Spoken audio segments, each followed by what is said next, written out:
The first exhibit in this showcase is a very rare and unique shirt that was owned and worn by Elvis Presley during the late 70s.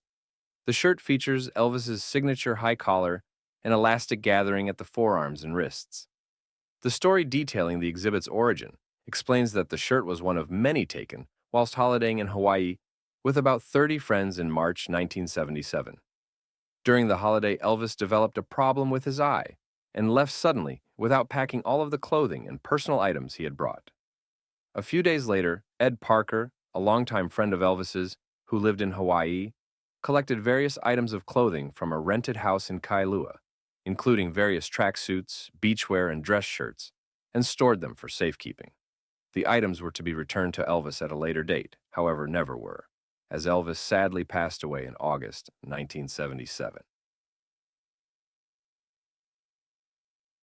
Next is a rare custom Gibson Les Paul Standard was owned and used by guitar legend Jimmy Page.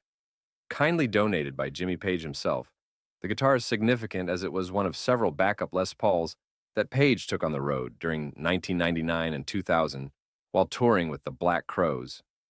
For the tour, Page's guitar tech, Clive Binky Brinkworth, brought out a truckload of guitars and amps to rehearsals so Jimmy could put together his road gear, which included this Gibson Les Paul that looks like a very plain Les Paul, but was very heavily modified.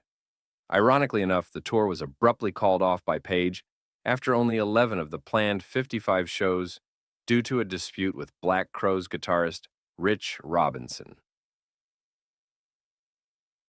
Next is a rare 1970s-era violin bow that was owned and used by guitar legend Jimmy Page of Led Zeppelin.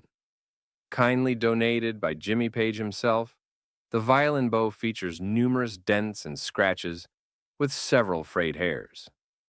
As explained by Page, we went through so many bloody bows that Rick, Page's assistant Rick Hobbs, would buy a dozen at a time, some only lasting one show.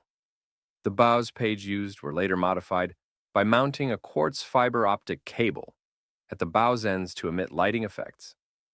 Along with the guitar and violin bow, Page also donated a bundle of old tour passes from his personal collection. As explained by Page, I never actually needed a pass for anything, laughs, but I kept some anyway. Next is a rare and unique shirt that was owned and worn by pop legend Michael Jackson. The shirt features red and white collar, CTE epaulets, and armband with a gold star in a hexagon with laurels. As told by designer Michael Bush, the letters CTE were picked at random and meant nothing but added to the mystery of Jackson's style. Many other CTE shirts were handmade for Michael in the early 90s, all in a variety of colors. This shirt in particular was worn by Michael throughout the first half of his Dangerous World Tour and features throughout World Press. Footage of Michael wearing this shirt can also be seen on the December 25, 1992 episode of Top of the Pops, as well as during the January 26, 1993 Super Bowl Service and Heal the World press conference. The shirt does not have a size tag, however features a label marked Dennis Tompkins Michael Bush.